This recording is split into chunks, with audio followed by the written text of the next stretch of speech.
How's it going, everyone? This is Fever Gaming here, bringing you another video. Today we're talking about the top 15 upcoming PlayStation Vita games that are set to be released later this year and in early 2017. It shouldn't come as a surprise as a PlayStation Vita fan and supporter. Yeah, there's a couple of cool, awesome games coming out later this year and next year, so I cannot wait to start playing them. So without further ado, let's count down the top 15 upcoming PlayStation Vita games in no particular order now. The first game we have is World of Final Fantasy. One of the most popular and recognizable franchises in the game industry makes a return onto the PlayStation Vita. World of Fantasy gives players the control of twin siblings Lan and Rain, and the story begins in a place called Nine Woodshield, and once they wake up with amnesia, are then destined to fight strangers known as Greymoors. Within the progression of the game, they end up encountering new foes, new friends in the world, and slowly start getting back some of their memories back. The combat is very similar to what players and fans are expected to see in the Final Fantasy series. It's a game where you'll be putting a lot of hours in. Beautiful artwork, just great characters, and a lot of rich history and story that goes into the development of these Final Fantasy games. The game has already come out October 25th, so you can go ahead and pick it up right now. The second game we have is Sword Art Online Hollow Realization. Based on the Japanese light novel, Sword Art Online makes a return to the PlayStation platform, and it's a role-playing game, but Hollow Realization actually has a little bit of different elements that include an MMO that bring a new dynamic to the franchise. With a brand new story mode that tells its own unique story that will delight longtime fans, it would also include older fans within the series and even have more mysteries to uncover. Big selling point for the game is that it will have a robust online multiplayer experience where you can team up with your friends and complete missions and progress within the story. The game is set to be released worldwide November 8th, and I cannot wait to start playing it on the PlayStation Vita. At number 3, we have Minecraft Story Mode, and whether you like or dislike Minecraft, the game has become a huge phenomenon in the gaming industry. So much that Microsoft actually acquired the franchise for $2 billion, so it's worth a lot of money to say the least. The game was so big that Telltale Games decided to go ahead and make an episodic point-and-click graphic adventure game, which makes a lot of sense because it's a huge critically acclaimed game. The game is broken up into episodes which takes place in an interpretation world of Minecraft. The main character, Jesse, whom is described to be a newbie player, just like myself. If you haven't seen some of my Minecraft episodes, that's me in a nutshell. And he's on the quest to find the Order of the Stone alongside his friends he encounters on the way. The game includes familiar characters and enemies within the Minecraft game and series, as well as new ones. Minecraft Story Mode also takes players to the Nether, to the End, and to the Far Lands, and that OG Minecraft players will recognize. The game has already been released on consoles and PC, and while it has mentioned that it would be released on the PlayStation Vita the same day, it has been postponed to sometime later this year or early next. So it's still coming in production. They have not canceled the whole project, but I was hoping it'd come out. I think it came out like a couple months back, even a year ago. I'm hoping maybe they'll be able to add something different at this point that we waited such a long time. And if it doesn't at least have the touchscreen capabilities with integration within this game, then it's going to be dumb. But if it does, I actually can't wait to play. I haven't played story mode. I'm a big Minecraft fan, if you haven't noticed. I suck at it, but I still like the game. So I'm hoping that it comes out on the Vita very soon. Very similar to Minecraft Story Mode, number 4 is Tales of Borderlands. Similar to Minecraft Story Mode, Tales of Borderlands takes the same approach as being an episodic, interactive, drama graphic adventure sci-fi game, which by no coincidence is made by Telltale Games. This game is broken up into different episodes which takes place in the Borderlands universe on the planet Pandora. With past treasures on the planet Pandora, many vault hunters are drawn alongside to corporate interests who maintain a military-like presence within the game. The game takes place after the events of Borderlands 2, which has you playing two main protagonists, Rai and Fiona, which you moved throughout the galaxy, leading to a search for more vault keys that can open other vaults. The game has already been released on console and PC and is expected to come out early next year. So I cannot wait to play it because I still haven't played this game and I look forward to it. The next game we have Poncho. Poncho is a lovable indie title. You play as a small robot figurine on a journey of discovery. The story starts as the world is being ruined by mankind, like in real life, as you haven't noticed. It's a very, very tragic story. And all that remains within this world are robots. So you play as the main character named Poncho, who explores an open world filled with colorful characters, parallax layers to overcome obstacles, which looks freaking amazing, if I may add, to solve puzzles on the quest to make it to the Red Tower, which ultimately save humanity. This game looks like a very fun indie PSN title game that I'm really looking forward to. And as you know, I love indie games. I love all sorts of games, from AAA titles to even indie smaller PSN titles. This game looks very fun. It's a small indie PSN title that I cannot wait to play on the Vita. And if you know me, I love all sorts of games. I love the AAA games. I love the PlayStation Network titles. I just love them all. And I think the Poncho just got me really excited when I heard about it, just because of its art style, its uniqueness. It's just a simple platformer, and it has a little bit of that 3D parallax layers dynamic, which I cannot wait to play, and it should be coming out early 2017. At number 6, we have Toukiden 2. Toukiden 2 is an RPG game which has already been released in Japan but is expected to come out in the US early 2017. Toukiden 2 is the third main installment within the series and takes place 2 years after Kiwami.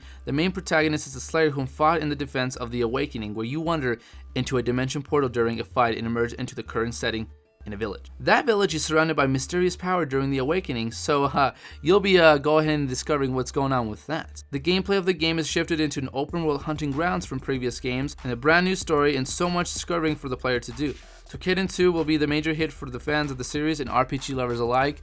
And you know, I'm very picky with my RPG games, to be perfectly honest. I don't play them that much, but this game looked really interesting, and I think I will have to look into the previous games. I might hold down a little bit, but it still looks like it's still going to be on my radar, without a doubt. So I'm going to have to check out the previous installments to check it out.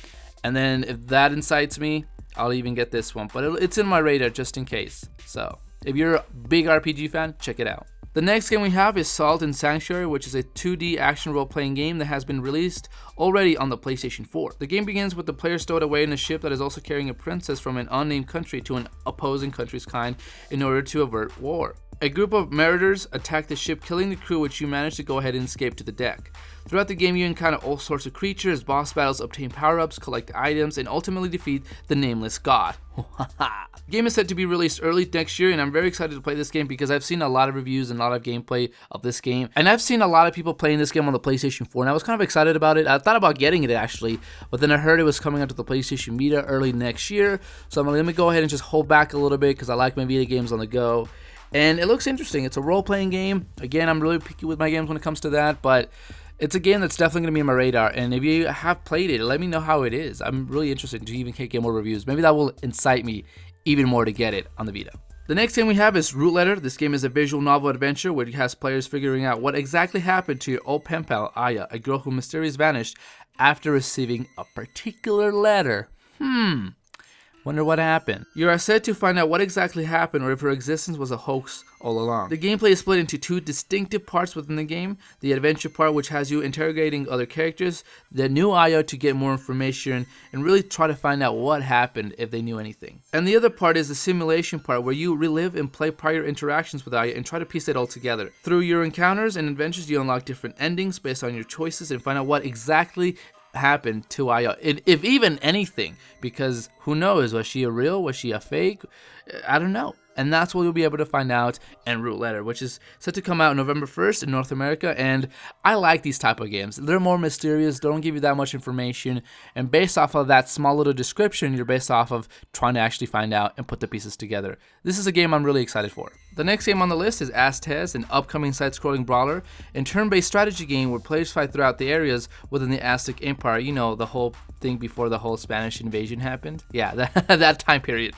Never forget. You have a handful of weapons, including a sword and a spear knife, and the main concept of the game is really a combat game that has a lot of fun elements built into it. One of the most noticeable things within the game is its nice black and white art style that it has, and my huge love is when games take a different approach instead of being your stereotypical, just like trying to be as realistic as possible, which is really cool, but at the same time you want to see that different art style, that just a different little niche that makes the whole experience even better. Aztez provides in that sort of category, and I cannot wait to play it. It doesn't have an official release date, but it has been rumored to be released sometime next year, so I'm really excited for that when it comes out. Next game we have God Wars Future Past. The premise of the game is with two sisters who are determined to find out more about the different nations that they live in, since their own mother wanted to go ahead and sacrifice them within those nations, which is a very demented, dark story to start off with. Your own mama trying to sacrifice you for some sort of powers in this volcanic nation, and then you're like, no, let's find out why.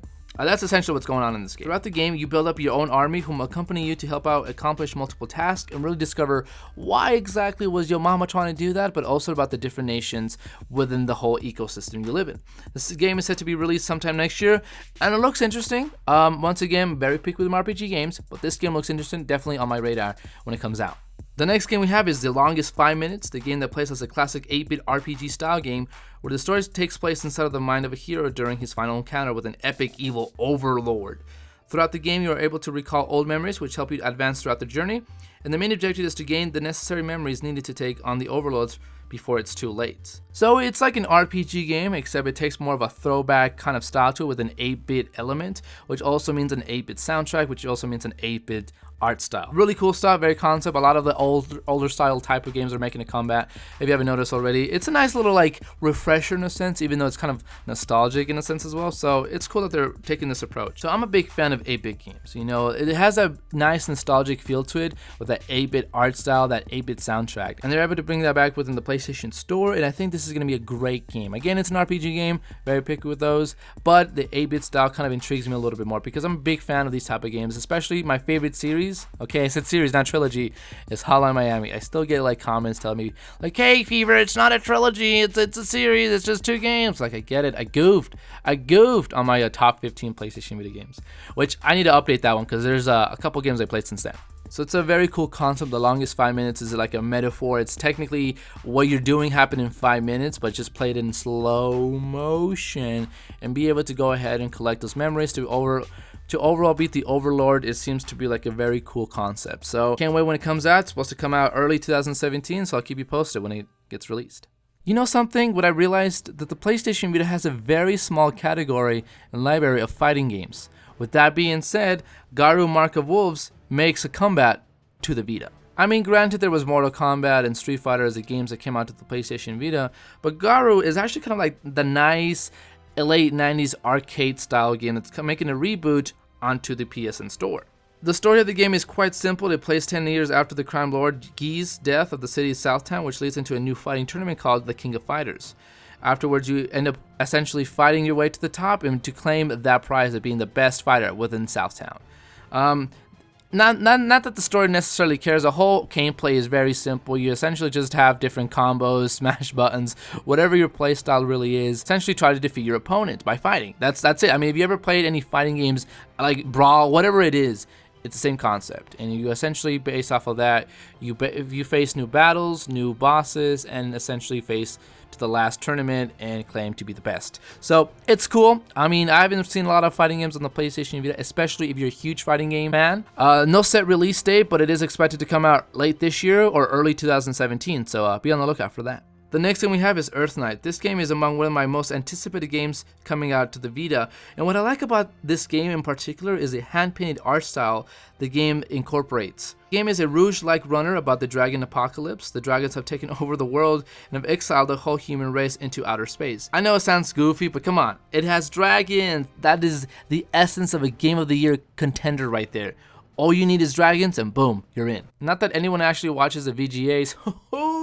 Damn, Fever, you savage. Our main hero Stanley and Sydney, who skydive back to Earth, take out as many dragons as possible and restore order. Apart from the beautiful art style that the game has a wonderful orchestrated soundtrack, and if you know me, I love myself a good music soundtrack. The game comes out later this year, and I'm really excited to play this game. Just the art style, the soundtrack, the gameplay, you know, it's like a roguelike game, so essentially you'll be running from point A to point B, like a Mario-esque game. It looks fun. I'm excited for this. The whole dragon tale to that is kind of interesting.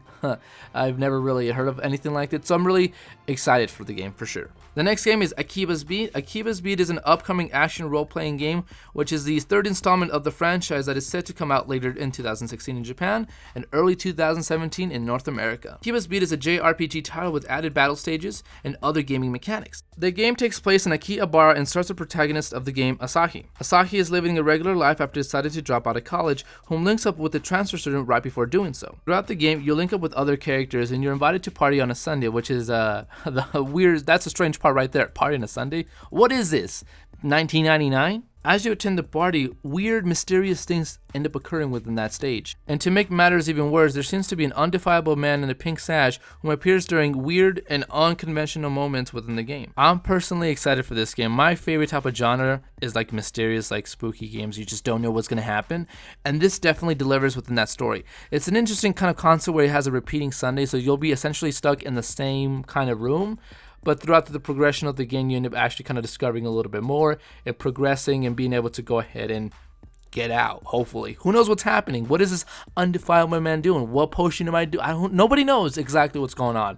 So that's why I need to play it when it comes out next year, 2017, North America. The last game on the list is Shu. First off, the aesthetic of the game art is beyond beautiful and refreshing to see something new and creative on that style. The gameplay consists of being an action-adventure slash platformer game with a 2.5D world with a handful of challenges. You play as the main protagonist named Shu, where he sets on a perilous adventure to rescue his friends that were washed away from a powerful storm. You'll pass through different villages and other environment and landscapes, and the game is expected to come out later this year, and I am just over the top excited for this game.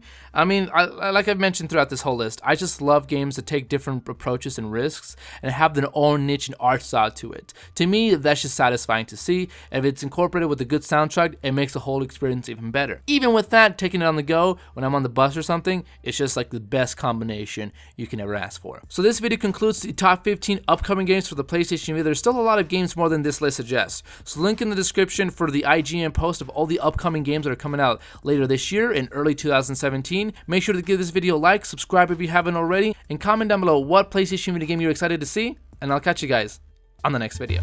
See ya.